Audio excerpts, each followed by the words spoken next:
Hello students, welcome to our channel in Focus Study. So in this video, we will discuss the most important questions of BCOC 137, which is corporate accounting. So इसमें काफी बार question पूछा गया है like what is buyback of shares, what are criteria of it. So simply we can say that a buyback is also known as repurchase of company's own share. मतलब जब company क्या करती है अपने खुद के शेयर को बाय कर देती है तो बायबैक कहते हैं उसको। ठीक है, और क्यों करती है? ताकि कंपनी की जो मतलब कंपनी के पास खुद के शेयर वापस रहे। उसके बहुत सारे एडवांटेजेस होते हैं, वो हम बाद में देखेंगे। ठीक है, तो सिंपल अगर डेफिनेशन देखा जाए बायबैक ऑफ शेयर की क्या होती है।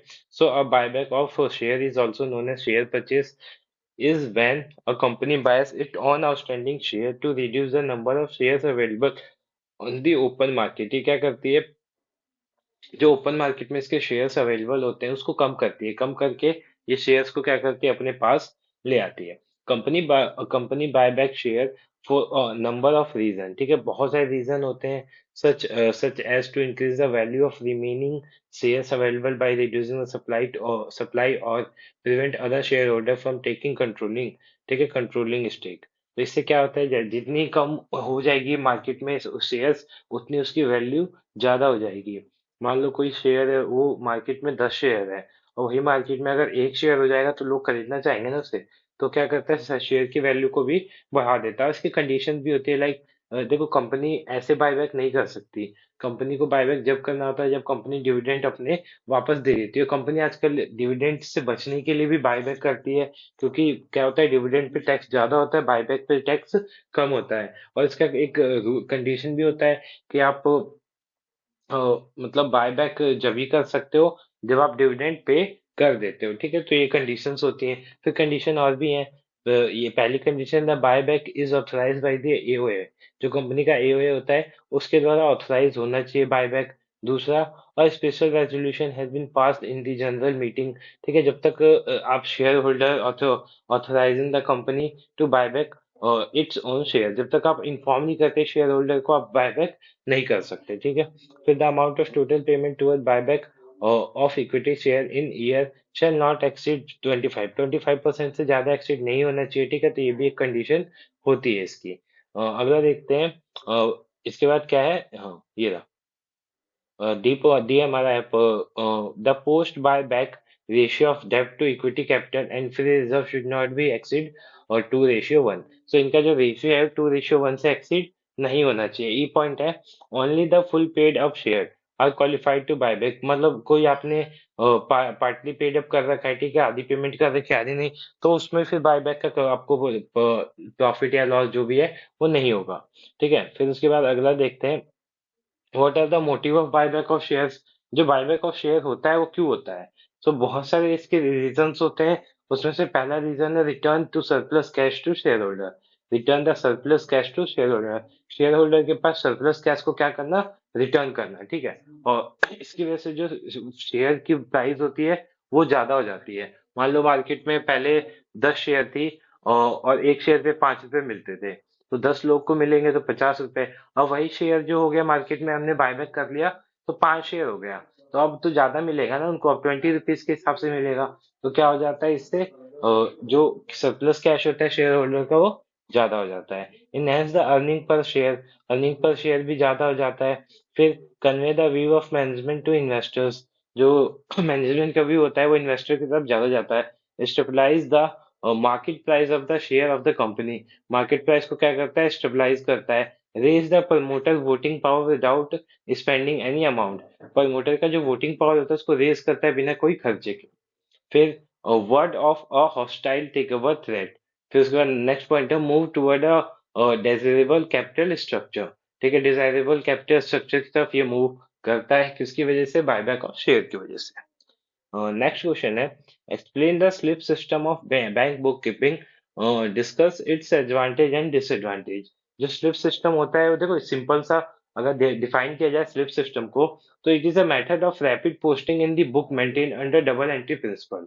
Under this system posting is done from slip, not from journal और कैश बुक।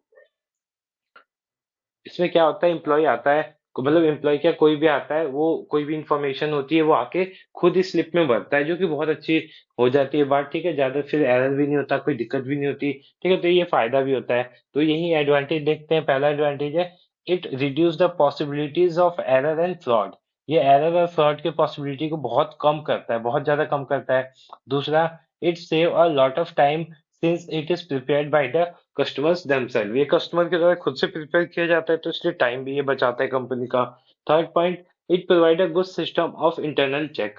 ये इंटरनल चेक के लिए एक बहुत अच्छा सिस्टम प्रोवाइड करता है। फिर डिसएडवांटेज क्या हो जाएंगी इसकी, the system is not free from snacks. ये जो सिस्टम होता है इसका स्नैक्स से फ्री नहीं।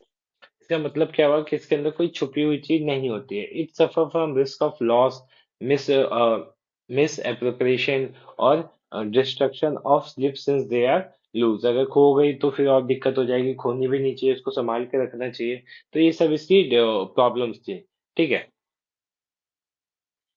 अगला जो क्वेश्चन है, what is cash flow statement, explain the techniques for preparing a cash flow statement.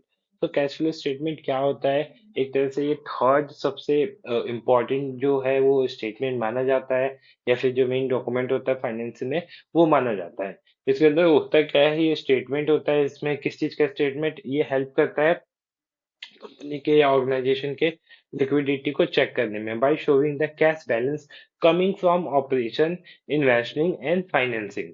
The cash flow statement can be prepared with two separate methods. One is direct method and another is indirect method. So दो methods होते हैं, direct method और indirect methods, ठीक है। वो हम आगे discuss करेंगे कि क्या क्या होते हैं, कौन से टाइप के। फिर what are the uses of cash flow statement. ये जो कैश फ्लो होता है हमें पता चल गया होता है क्या, अब इसके क्या क्या यूजेस होते हैं।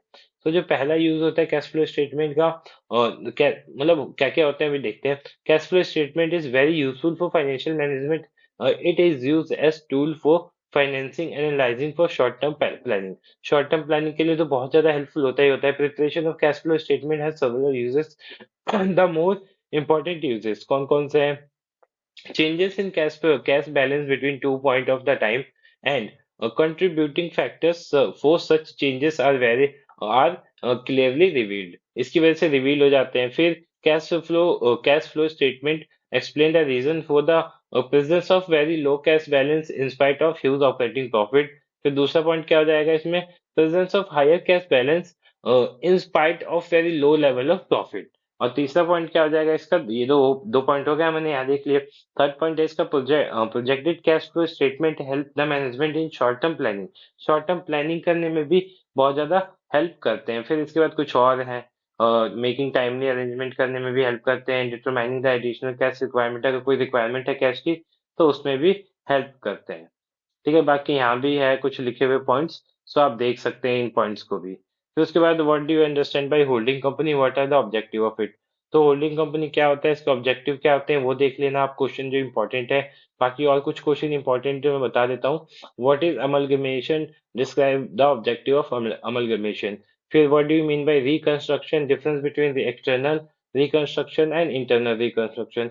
What is condition are required to be fulfilled for amalgamation in the nature of merger, ठीक है। एक्सप्लेन करना है इसको। With the method of accounting for amalgamation, ठीक है। व्हाट आर को मेथड्स कौन कौन से होते हैं अमलगमेशन के, वो आपको यहाँ पे एक्सप्लेन करना है। बाकी कुछ शॉर्ट नोट्स में गुडविल रिजर्व ये भी पूछ लेते हैं, ठीक है।